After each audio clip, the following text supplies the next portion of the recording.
This is the Digital Marketing Experts Podcast episode. No, why am I trying to sound like a radio announcer? Experts on the Wire, episode 31. Viveka von Rosen.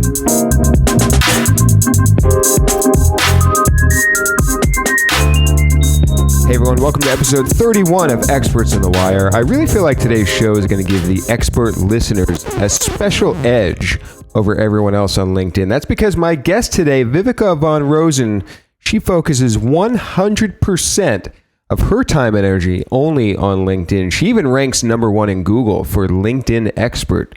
Go ahead, give it a try. Today, Viveka will teach us why it's important to be LinkedIn and how a bad profile can actually harm you or your business.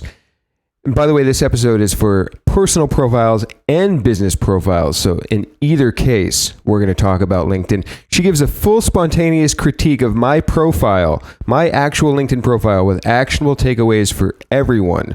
I did not show her my profile ahead of time, but she really gives me some great tips on it. And I have not edited it yet, so you can actually go to my LinkedIn profile. Just go ahead and search my name in Google, Dan Shore, LinkedIn, and you can see exactly what she's critiquing. But definitely check that soon because I will get to updating it eventually. She teaches us some secrets to getting the very coveted testimonials. There's some stuff to get these that I really didn't know about, and tons more. So if you want to say hello to Viveka on Twitter, she is at LinkedIn Expert. And of course, I am at Dan_Shore, SHURE on Twitter. One quick new thing, if you want to ask me a question by leaving me a voice message, you can go to evolvingseo.com/ask-Dan-Shore, SHURE. It's not too hard to find on the website.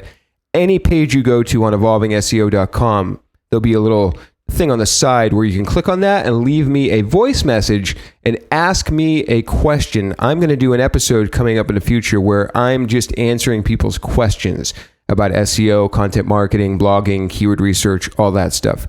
Or you can find that URL /ask-Dan-Shore, SHURE. So without further ado, let's get to episode 31 of Experts on the Wire. Thank you so much for joining us. I know we have a lot to learn, and I have a lot to learn about leveraging LinkedIn. So why don't we jump right in, and can you tell us just a little bit about your background? Sure. So I am kind of a serial entrepreneur. I was running a business center, and about 11 years ago, was doing just a networking event because the whole face-to-face networking thing had done pretty well for us for growing the business. And someone mentioned, well, actually, Lori Makeover now, but she mentioned LinkedIn, and I just thought this could be such an amazing business and networking tool. I mean, this is pre-Facebook, pre-Twitter, pre-Instagram, right? It's pre all the social media sites other than MySpace, probably. MySpace, that's it. I was thinking of Match.com, but no, MySpace. But it seemed like such a cool tool, and needless to say, in the following 11 years, it's grown up a lot. But it really, since day one, has proven to be a very powerful business networking tool.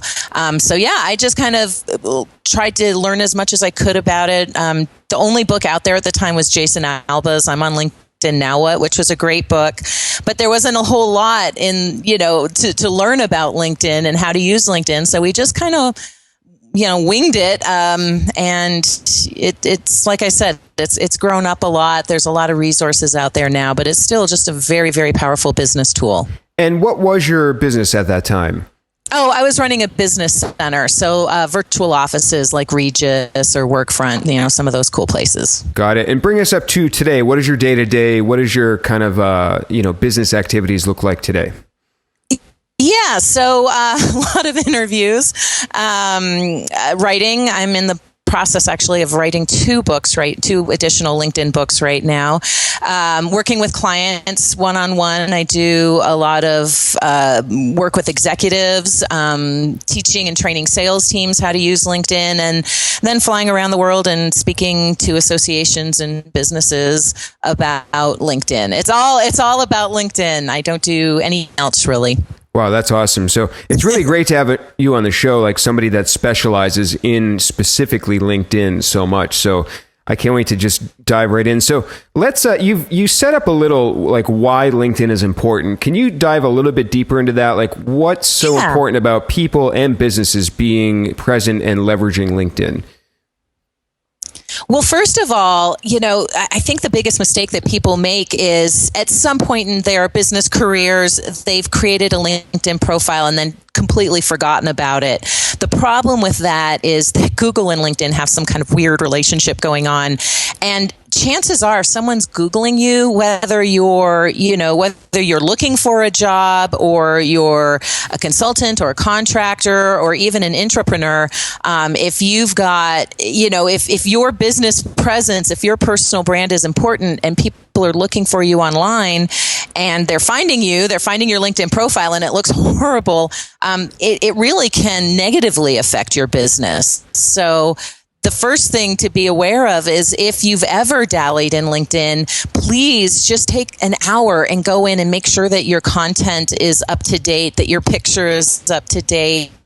A ton of new features on LinkedIn that I would really recommend you invest a little time in. Everything's free. You can get a premium account, obviously, but you can do a lot with the free account to really create and build a personal brand.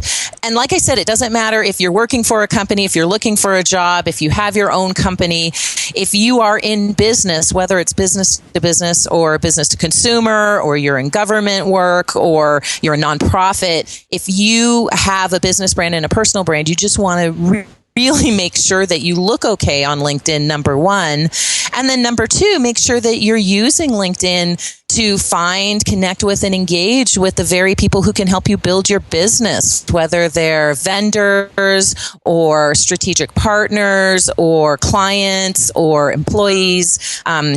Pretty much if you're in business, anyone who can help you support your business can be found on LinkedIn. So that is a practice I would recommend. And then finally, if you are using some kind of content marketing or influencer marketing, if you're using information to promote yourself as a thought leader in your particular industry, then by all means make use, again, of some of LinkedIn's features like the updates, but also Publisher is a really powerful tool that people have kind of dismissed, but it still gets usually more views, likes, and comments than someone's blog post. So it definitely, for those of you who are in the world of content creation, and I know that's not everyone who's listening today, but if you are in that world, please make use of LinkedIn Publisher. So that's kind of the three legs to LinkedIn success. Awesome. Yeah, we're gonna dive into each one of those, and I'm gonna have you talk a little bit about how to optimize all of those. But you mentioned you can have a premium profile. So what are the pros and cons of each, I guess, of having a free versus a premium LinkedIn account? Sure. Well, free is great because it's free. Yeah. But, when LinkedIn went public, they started, the monetization part became really, really important to them. And I think that was a little bit of a mistake. I think LinkedIn's value and what Microsoft saw, the reason they bought them, is the values in the people. And so when LinkedIn went public, they started restricting a lot of the features. So if you have a free account, free is great until you hit the wall, right? Until you're not allowed to see any more search results, or until you can't save more than 3 searches, or until you can't send an in-mail, or, until you can only see the last 5 people who viewed your profile, or until you can't go anonymous. So there are some really cool premium features that you just get limited access to or no access to with the free account. However, having said that, I'm also not saying go ahead and jump into LinkedIn Premium today. If you're not going to use LinkedIn, don't waste your first free month. Start to use LinkedIn, get kind of familiar with it. And when you hit the wall, that's when you move into the premium account on LinkedIn. How much is the premium? Sorry to interrupt. How much? It depends. Yeah, no, that's a good question. So Job Seeker starts at 29 American dollars.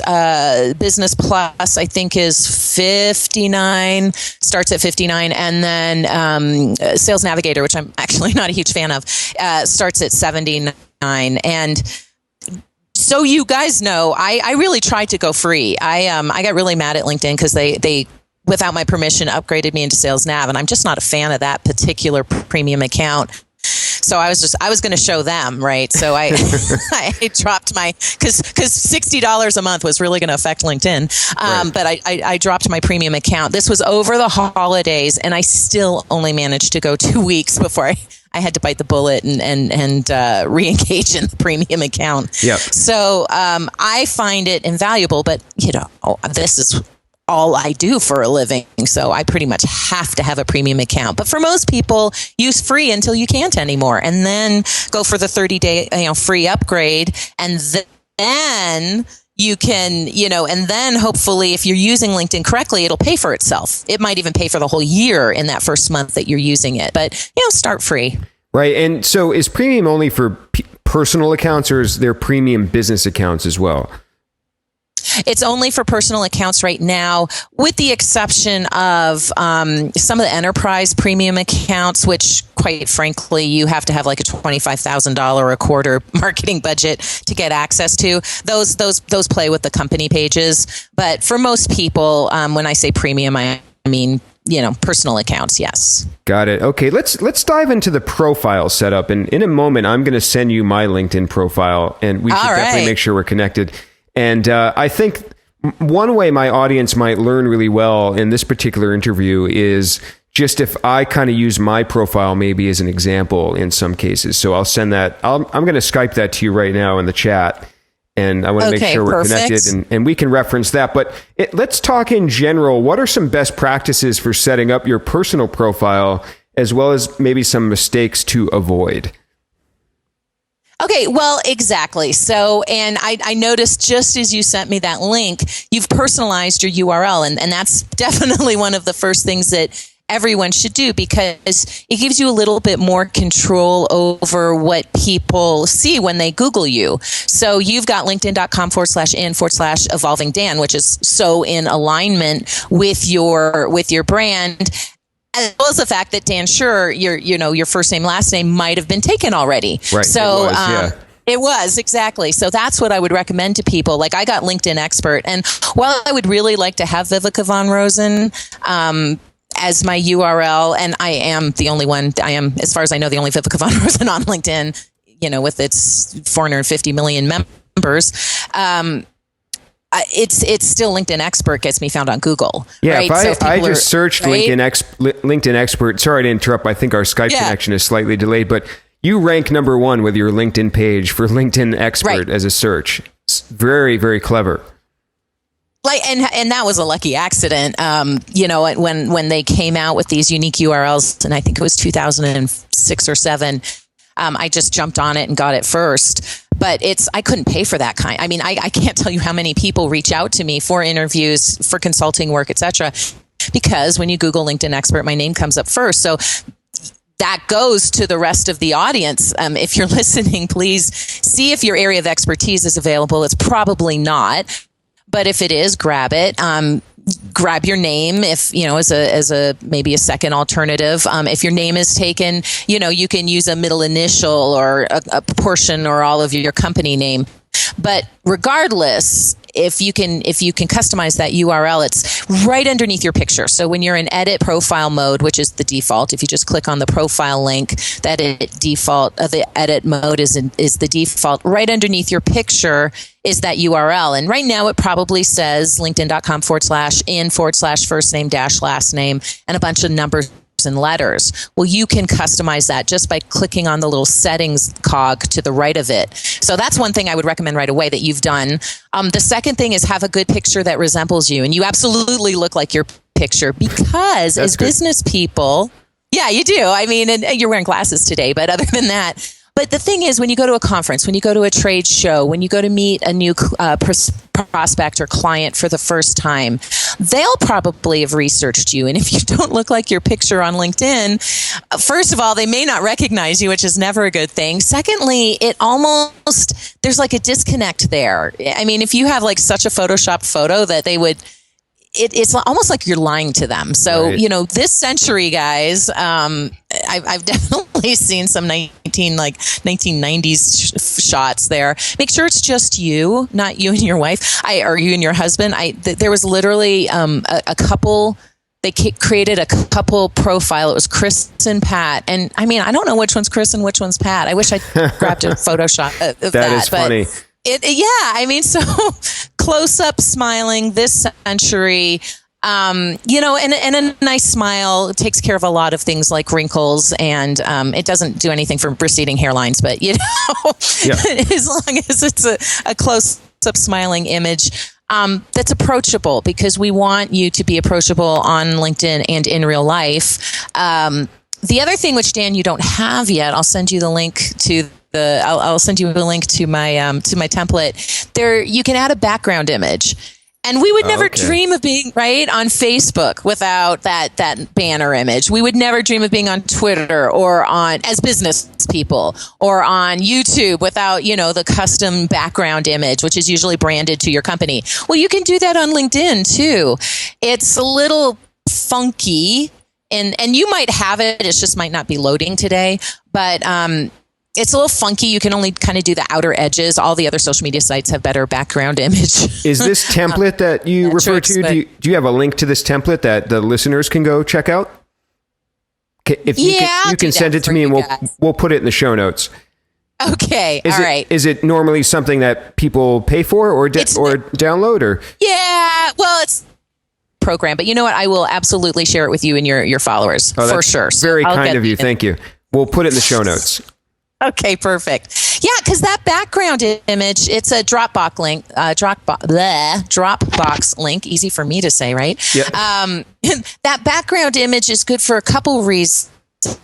You can, obviously brand it to your company, which is important. Get that visual branding across, but also you have the opportunity of adding your contact info. And while it's important to add your contact info in the contact info section, only your first level connections can actually see your email address or phone number. And a lot of people, including myself, put it in their summary section and put it in the contact me section at the bottom of your profile, which is all great. But that contact info can be grabbed by those nefarious web crawlers, and you can get on some spam lists, which has also happened to me. But if you put your email address and your phone number just in that header image, and if you go to my account, you'll see it there, how I've done it, then people can it's above the fold. And if they're looking at you and they're like, oh my gosh, I need to hire this person right now, your phone number's right there. And I've actually gotten several clients who have called me because my number is right there. It's actually a Google Voice number, so I can track. I know that if a call's coming into that particular number, I know exactly where it's coming from. Good idea, yeah. Yeah. And same thing with the email address. If you create a unique URL for your email address, then you'll know that any email or a unique email address, you'll know that any email that comes particular address came from LinkedIn. So while LinkedIn has pretty sucky metrics in and of itself, those two things will help you track and analyze where some of your leads are from. Got it. Yeah. Similarly, in the contact info section, you can add your websites, and those are visible to everyone. So you can do the same thing. You can add, maybe a landing page or some kind of unique URL down there that you can track. And so you can see that your traffic's coming from LinkedIn, although Google Analytics will show you that as well. Mm-hmm.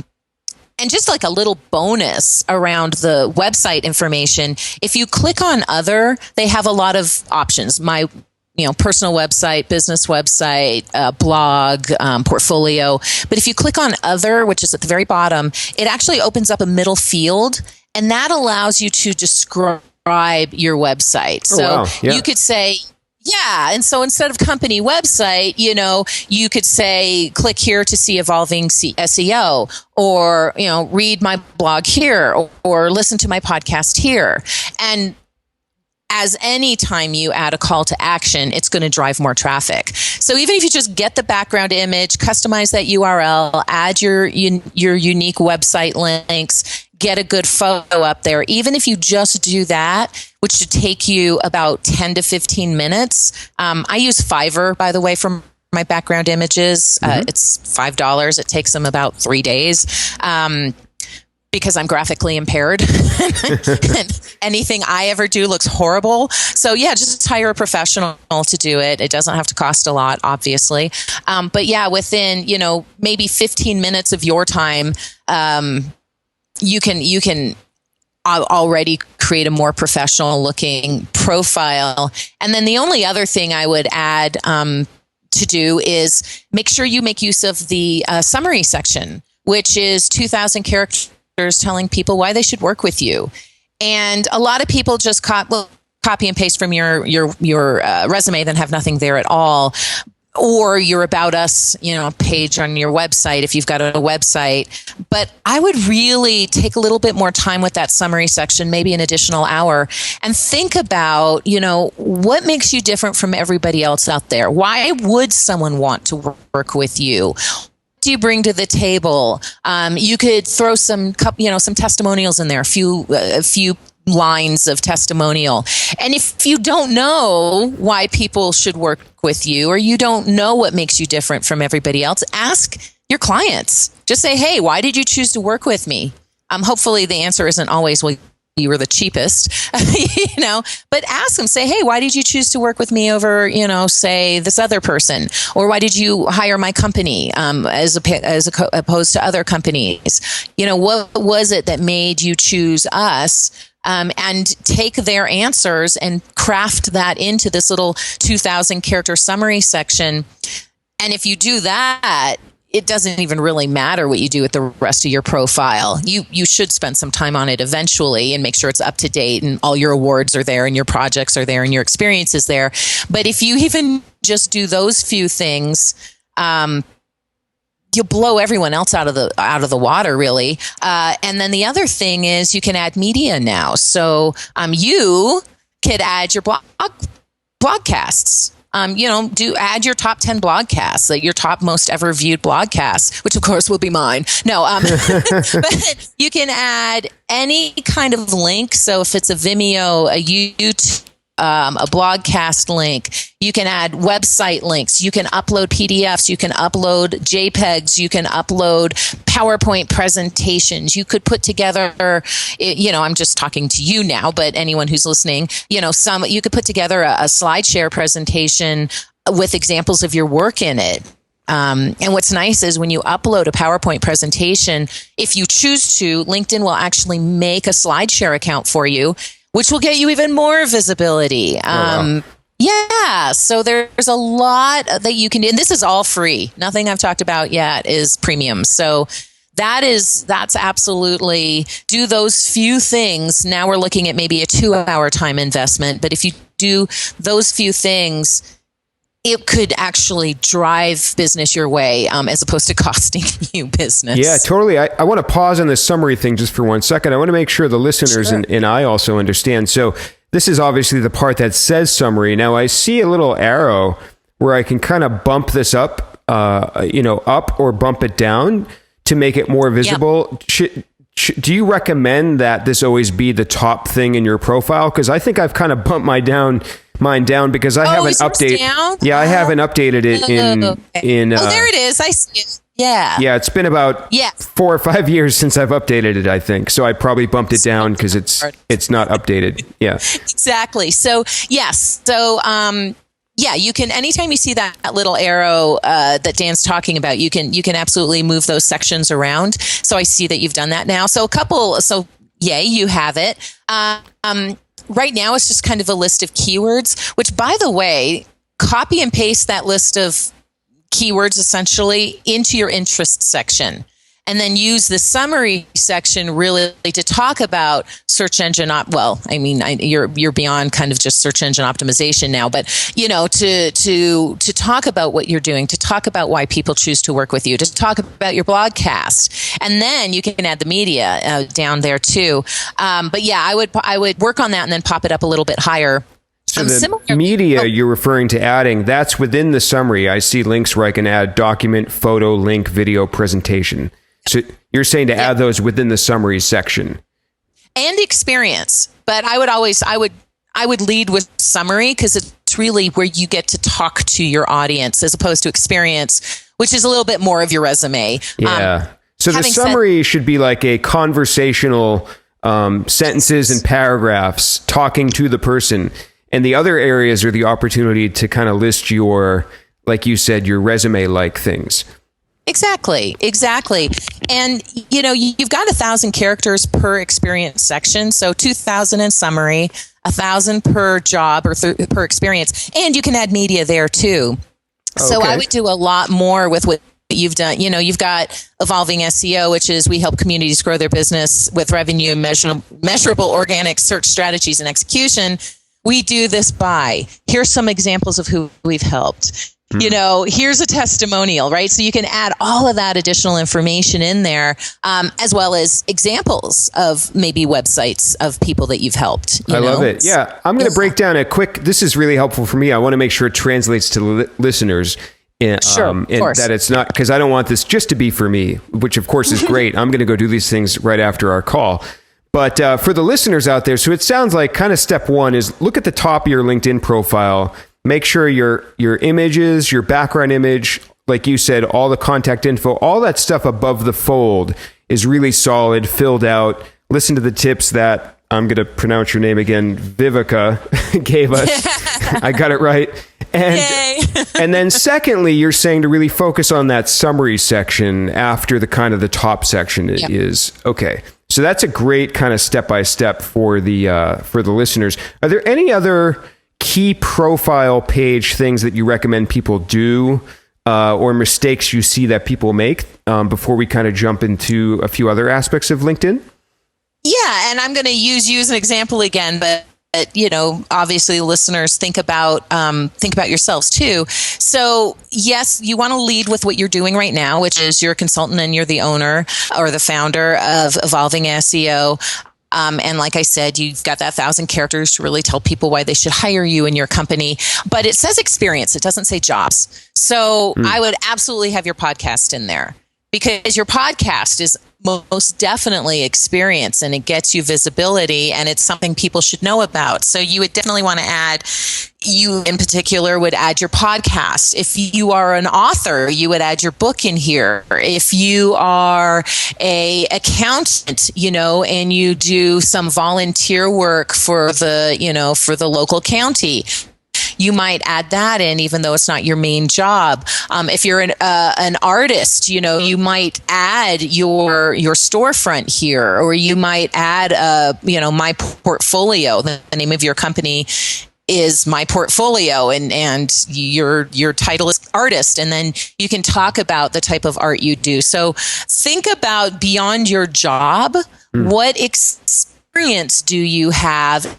Can add that. That way we're not just going from, a consultant and owner of Evolving SEO to a piano teacher, which is also awesome, but there's like a weird gap there. I'm like going, what? You were a webmaster and then you taught piano and then you were now do SEO. It doesn't make sense to me to add that additional experience. It kind of fills out that section. And by the way, for you and for those people who, myself included, you've gone like really a kind of curvy path. It has a straight and narrow path to where you are today. Then you can actually use your summary section to say, hey, I found that as, teaching piano and music is my passion. I did it kind of part-time as I was growing my other business. But I also find that the mathematics behind music make me better at my job. I'm totally making that up. That was good. There you go. So, think about, because even though it might look totally weird to me, at your profile going, what? You know the progression, and you know why you went from one thing to another. Hey, I had a tack. I sold horse stuff, and then I ran marketing for an experiential education company, and then I sold cars, and then I ran a business office, and then I started my own business teaching LinkedIn. So if you were just to look at facts, it would be like, you are all over the place, chick. I'm not hiring you. You're, like, obviously you can't focus on one thing. But if you actually read my profile, you'll see I've always been in some way, shape, or form very, very much involved in sales, marketing, and entrepreneurship. So that's the common thread that goes throughout my entire profile. And so, yeah, and anyone can do that because you did come to where you are. Even if there are some serious side steps like selling cars, there's still a reason you chose to do that. And you did learn something from that. And it does make you better at what you are doing today. And so make sure to add that to LinkedIn. Yeah, that's a very good tip. And it's funny how that actually makes you or anybody more memorable as well. Like now I'm always going to remember that you sold cars. That's totally random. Great. And like the one thing I'm trying to dig out more from my past and my story is that I used to perform in a bucket band where me and two of my friends drummed on buckets, and we performed all over New England, and we went to Texas and performed.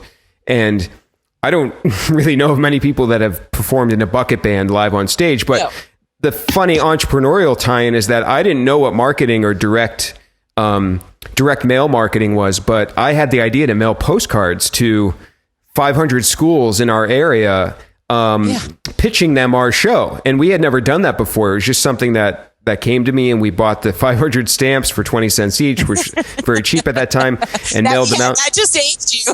Yeah, I know. Yeah. Don't tell anyone. And, but it's funny because you're right. I mean, from that experience, that was an entrepreneurial experience as much as just drumming on buckets, which sounds a little more, of like a fun activity. So those connections, that's a really good point. And I think I'm going to fill out my profile with more of that because I just thought this was just for jobs, not necessarily, like you said, like all of your experiences. So that's a really good tip. Yeah. So I want to move to talking about, so now I've got my personal profile set up. The listeners have their profile set up. Now, what do you do on a daily, weekly, monthly basis in LinkedIn? How do you kind of engage in LinkedIn as a social network? Perfect. So one thing is have a really good idea of who this is. You're actually going to do better if you have a more refined audience than if you can help anyone with a computer or anyone with a face. That actually drives me up a wall. If you help 40 plus women present themselves in the best way possible by selling a high-end, healthcare line or high-end, facial line, you're going to do better than just like, I can help anyone with a face look better. I sell lotions and potions to anyone with a face. So first of all, know your audience. Know specifically, and you can have more audience, of course, I do, but know who those different, they're called purchaser personas, but know who those different niche audiences are, right? What do they tend to skew, male or female? Do they tend to skew old or young? They tend to skew professional or entrepreneurial or job seeker or nonprofit? Do they tend to skew in a particular industry? They tend to skew to a certain level of education. So once you have a clear idea of who your purchaser persona is, now you can think about how to, first of all, you can find them on LinkedIn. If you don't know who you're looking for, there's way too many options. You're going to do better with 11, I apologize, my dog's playing with some very loud in the background. You'll do a lot better with an audience of 1,100 than 450 million, because you can't possibly serve 450 million people unless you're Facebook. But if you know exactly who you want to serve, then A, you can find them on LinkedIn, but B, you can also write your profile in such a way that it jives with what the type of language that they're expecting to read. And you can create content that they would be interested in. So you've got to know your audience. On LinkedIn, there's something called the advanced search. And it's just to the right of search box, and I wish the advanced search was big and that big search box small, because the advanced search is actually what you're going to use to truly find your key prospects. And the neat thing about LinkedIn is, I guarantee you could find anyone you ever needed to work with on LinkedIn, from executive level CEOs to your next employee, just by using the advanced search. There are a few benefits to having the premium search. It gives the ability to further refine by seniority level and company size and groups, which I do all the time. But even with the free account, you can refine by keywords, by title, by company, by location. Just those few things alone will really help you get the kind of search results you're looking for. With the free account, LinkedIn is limiting it to about 100 searches a month. It's kind of unlimited with premium. So that becomes one of the issues. So you want to get as refined a search as possible. But what's cool is, if it's a first level connection, someone you've invited in the past or they've invited you, you can just send them a message. Like, hey, John, I had no idea you were now working for OtterBox. Congratulations. That's great. How do you like the company? I've actually been thinking about doing a training for them. Who should I speak to? If it's a second level of connection, you can invite them to connect, or you can ask someone you have in common to introduce you to them. And if it's a group member, you can invite them to connect. So you really have an opportunity. It's not that be able anymore. You used to be able to. LinkedIn changed that. It's not that you're going to be able to, send an invitation and connect with everybody on LinkedIn, but you can most definitely find, connect, and begin engaging with a few key prospects. And that's really what's key to LinkedIn. But you have to know those people are. So the more refined you can get, the better, for numerous reasons, but mainly because LinkedIn's only going to give you so many results with the free account.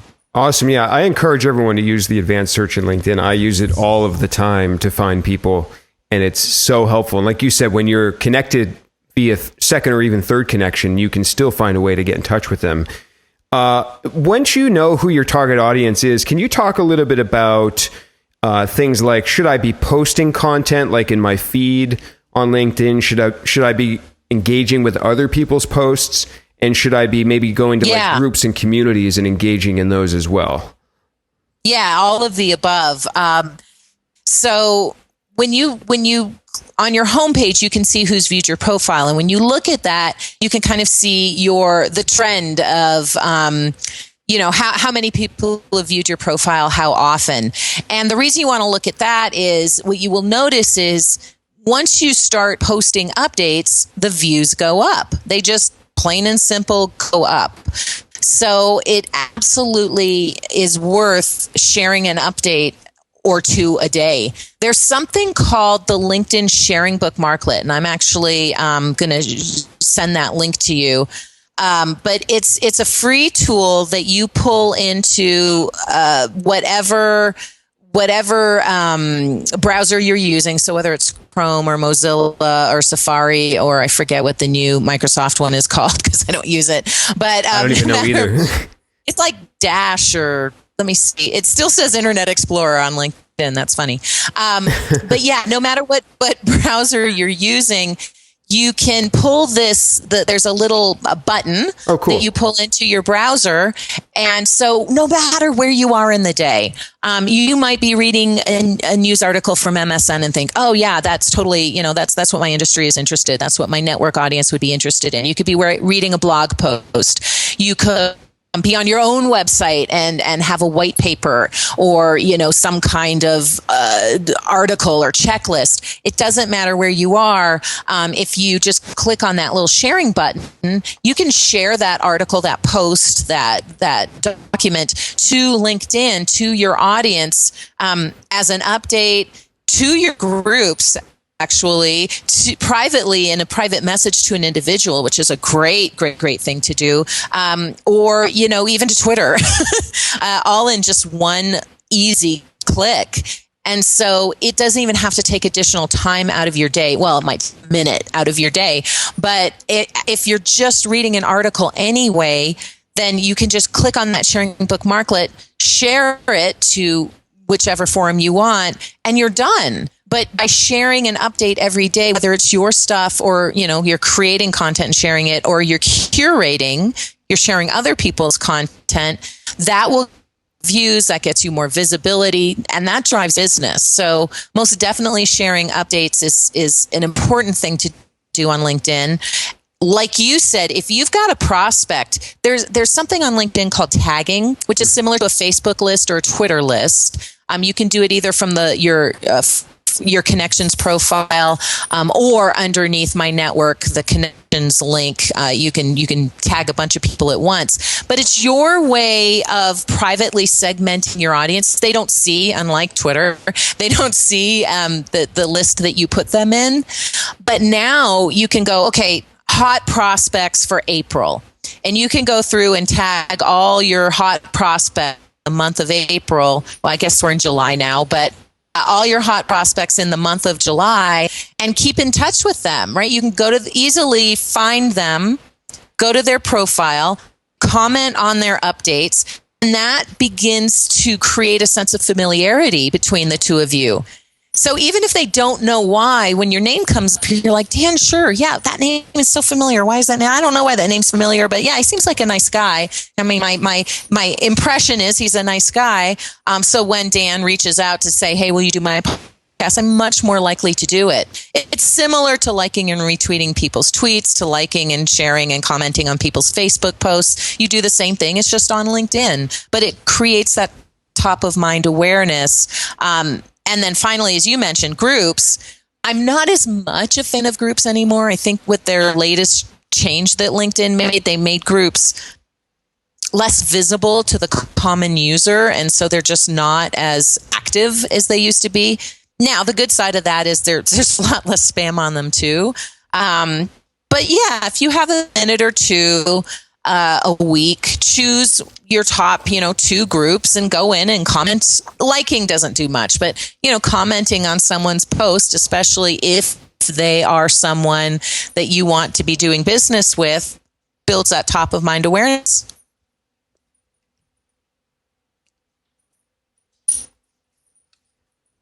Awesome. I think the Skype might have cut out there for a second. Still with us? Uh-oh. Okay. Yep, still with you. Oh, good. You're there. Yeah, just the very last second cut out, but I think we caught all that. So this segues nicely into, I have a few specific questions that I want to ask about LinkedIn. In a podcast interview, I think you gave another one, you said you're never going to do a business deal just on LinkedIn, I think was the quote. Right. Can you explain what you meant by that? Yeah, so it's always about taking it to some kind of real relationship, whether it's a phone call, even email. But you're never going to, especially depending on what you're selling, you're probably never going to meet someone on LinkedIn, maybe comment and like a few articles of theirs, and then say, hey, do you want to buy this $25,000 car from me? Or, hey, do you want to buy this $500 program from me? That's probably never going to work. At some point, you need to take it to a more real life experience, especially if it's a higher ticket item. I charge between $5,000 and $10,000 for my consulting, so I'm obviously need to get on the phone to convince people that I'm worth that amount of money. So just know that what you're really striving for is not a sale on LinkedIn. It's getting that phone call or getting that face-to-face meeting or, booking that time on Skype together. That's what you're after. You're not after necessarily selling your stuff. Another quote is, you can't sell anything on LinkedIn. And considering that my book is LinkedIn Marketing an Hour a Day, and I go around and teach, Fortune 500 companies how to sell stuff on LinkedIn, people are like, what? But it isn't. It's about getting to the phone call, really, which then translates in if you're any good. Got it. So this might touch upon, no pun intended, another little quote that you had, something called a light touch. And is that similar to like what Gary Vaynerchuk refers to as a jab? Yeah, so in my high quality leads program, you just want to, you do these light touches, which is it's exactly that. It's a light visual touch, whether it's endorsing someone's profile, inviting them to connect, commenting on an update, sharing a message with your latest post in it. It's just a light touch. It's non-intrusive, but it's a way to stay top of mind with your audience until you're ready to go in for the ask. Whether your ask is, can you fill out the survey for me? Or whether the ask is, can we have a phone call? I really have something that I think will be of benefit to you. But that those light touches are non-intrusive, they're non-invasive, they hopefully are helpful. They're hopefully, kind of create a positive sentiment so that when you go for the actual hook, they're more likely to respond to you. Got it. So I want to touch upon a few other things in the profile. You mentioned endorsements. So like how important are these things like skills and endorsements, getting the testimonials, filling out like if I volunteered, what my education is, like should the listeners be endorsing people, trying to get endorsements, trying to get testimonials? Like where does all that stuff fit in? Yeah, so let me answer the one I like first. It's always better when someone says you're awesome than you say you're awesome. So I can call myself a LinkedIn expert all the time, but I have 100 plus recommendations from people who've said, no, she really is, right? So absolutely get those recommendations. Those are long form written testimonials. Those are people, taking the time to let your tribe know that you really do rock. So absolutely, the first 5 are visible. The first 2 are really visible. So if you get just 2 testimonials per experience section, it makes your profile pop. By the way, testimonials also make your profile a little bit more findable, which brings me to the next thing, which is endorsements. I have a total love-hate relationship with endorsements. Really, they're silly. Having said that, they're silly and they get you found. And they're an opportunity to engage with your prospects or your audience as well. So first of all, you list up to 50 skills that you think you have. Otherwise, LinkedIn will do it for you and you'll start getting endorsements for things you don't actually do. So it is absolutely worth the time to going in there and listing up to 50 skills that you have. And if you're not sure what they are, A, ask your clients, or B, look at your competitors on LinkedIn and see what they're listing as their skills. So you're saying you have to kind of claim those. Otherwise, people endorsing you, like somebody probably endorsed me for email marketing at one point, which I'm obviously not experienced in. So, but once they claim up to those 50 spots, then you can no longer get those back. Is that what it is? Well, you can delete them. So if, I kept getting a lot. Well, first of all, I put just to see if people would endorse it. I put underwater basket weaving. And I did. I got like 72 endorsements for underwater basket weaving, which technically, by the way, I can do because I'm a scuba diver and I know how to weave baskets because that's what my mom does that for fun. So I actually can do that. And I've never done it, but I could do it. But needless to say, once I realized people will endorse you for anything, I deleted that so that I could add a real thing. But then LinkedIn added YouTube marketing. And I'm like, I don't do, if my YouTube channel, it pretty much sucks. And any goodness in my YouTube channel is due entirely to Steve Dotto from Dotto Tech. So, the people were endorsing me for YouTube channel. But not only were people endorsing me for YouTube marketing, I was starting to get some requests to do people's YouTube marketing. And I'm like, why are people asking me to do YouTube marketing? Well, I was getting all these endorsements for it. So I started showing up in the search. So that's the second reason that you want to get endorsements is because it makes you more findable. Awesome. I want to jump back to the testimonials just quickly. How does one get testimonials? Do you just ask people or what's the approach there?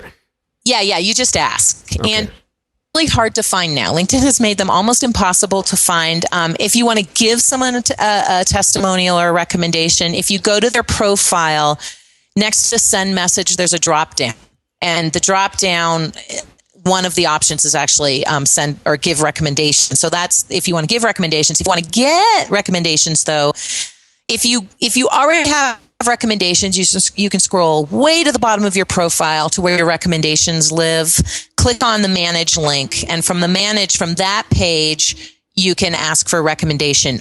Or, and I'll put this in the chat box as well, you can also just go to linkedin.com/recs for recommendations /ask. And that's the easiest way to find them. But LinkedIn pretty much in them, which is really kind of an unfortunate thing. And then you'll choose who you want to get recommended by. You can do up to 3 at a time, but I would just do these individual. I wouldn't do it in a big clump like that. /recs /ask. There we go. So choose the individual. You're going to have to tell LinkedIn how you know them, how you're related to them. Like, did they work for you? Did you work in different companies? And then don't go with the default. Just say, the subject line is, can you recommend me? So instead I would say, can you recommend me for the work we did together at Agilent back in 2004? Oh, wow. Right? So actually remind them how they know you. Yeah. I didn't even know there was a link. I didn't even know there was a direct link to ask somebody. That's very helpful. Yeah. Yeah. And then in the subject line, don't go, or in the body of the text, in the description, don't go with just the copy, which I can't remember what it is right now. Something like I'm here on LinkedIn asking you for a recommendation. Give them some talking points. If you remember when we worked at Agilent together in 2004, I ran this team and we did this. Can you please speak to my knowledge, my expertise, my timeliness, my whatever? But give them some talking points. Otherwise, you're likely to get he's really nice. I enjoyed working with him, which is pretty much useless recommendation. Right. You want to get as thoughtful a recommendation as possible. If someone has already written you a testimonial on your website or has written you a recommendation on your resume, if you can find them on LinkedIn, connect with them. And once you're connected, you can just go to, you can just ask, hey, you wrote this recommendation form 2011 on my resume. Would you be willing to put it on LinkedIn too? Copy paste. Or, hey, you put this, you wrote me this testimonial and it's on my website right now. Would you be willing to put it as a recommendation on LinkedIn? Copy paste. So you can definitely repurpose existing testimonials and recommendations that you have. Awesome. That's a really good tip. I didn't think of that. That's awesome. So I have one more sort of question here, slightly on a slight tangent before we wrap things up. I feel like we could probably do 2 or 3 hours of a podcast about LinkedIn. There's so much to cover here. It's crazy. But the one thing I want to ask you is, as my voice just squeaked there, that was really weird. The one thing I wanted to ask you was, you run a Twitter chat about LinkedIn called LinkedIn Chat. Are you still running that? So I pop in once in a while. My dear friend and another LinkedIn expert, Con Sweeney, is actually running that now. So it is every Tuesday night at 8 p.m. Eastern, 5 p.m. Pacific. And Con, has a lot of other experts who come in. We talk about usually all things LinkedIn, but sometimes we have other authors on. We'll talk about whatever's trending. But it's a great place to kind of get exposure if you have questions, get exposure to other LinkedIn experts who can really help you out. Or if you've got a certain level of expertise in LinkedIn, by all means, please contribute to the feed, because we've built some really strong relationships. We've also got a Google community called LinkedIn Experts, which is funny. I started both of these, and in a way, I'm like giving a forum for my biggest competitors. But I've also created some really powerful business relationships and referral partnerships with these very same competitors. So, for you guys, it's just an enormously useful resource for you. For me, it's a great way to get to know some of the other people in my field. But I'll send a link to both of those in the chat for you guys. Awesome. Yeah, I was going to ask, why is it advantageous to do a Twitter chat about LinkedIn? Is it just that people are... that's where people kind of congregate and chat in real time? Is that, or what's the value there? Yeah, I love tweet chats because they allow you to have a conversation with people you'd normally never, really be able to have a conversation with. And we try.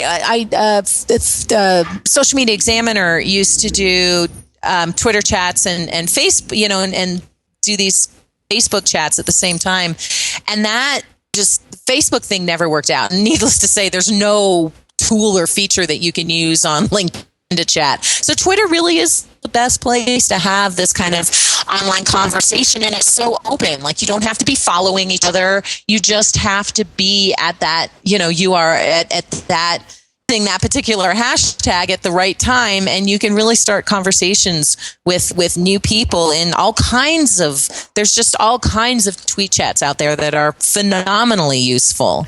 So, Awesome. I'm still a big fan. I don't think Twitter's dead yet. I'm still a fan of that. Yeah, I love Twitter, and for all the reasons you just said, but don't get me started on all the reasons why I don't like what Twitter's done in the last 3 or 4 years. That's a whole other show. But anyways, this has been a great discussion. Like I said, I think it could be hours long easily. But if the listeners have follow-up questions, where can they find you on Twitter, on LinkedIn? Where's all the places they can find you and maybe ask a follow-up question or connect with you online? Sure. So I'm at LinkedIn Expert on Twitter and on Instagram. youtube.com/LinkedIn Expert. I'm linkedin.com/in/LinkedIn Expert. Or just Viveka at linkedintobusiness.com. That's my website. And we can, I'm happy to answer any questions that you have. Awesome. And is there any last place you want to direct people? Like, I think you have some materials online, or like anything that you want listeners to go and kind of check out. Well, yeah, if you go to my website, linkedintobusiness.com, I've got a lot of great information in my blog. Also, you go to linkedintobusiness.com, there's a free download that I highly recommend. It's kind of the 8 biggest mistakes that people make on LinkedIn, but also how to resolve them. And much of what we talked about today is covered in that little ebook. It's a free ebook. By all means, please download it. I really apologize for the noise in the background. But it's a free ebook. Please download it. I do have a lot of programs out there, but go with free first, and then when you hit the wall, we'll upgrade you to premium in my, not just on LinkedIn, but in my world as well. But yeah, the linkedintobusiness.com will have a lot of free resources and useful information for you. Awesome. Is that LinkedIn TO, the word 2, or the number 2? Yes, the word 2. The word 2. LinkedIntobusiness.com. Awesome. Great. Well, and I've got a link, so we're going to put them in the show notes for all the listeners. So, Viveka, thanks so much. This has been a really informative interview. Hey, everyone. Thanks again for tuning into episode 31 of Experts on the Wire. If you want to say hello to Viveka on Twitter, she is at LinkedIn Expert.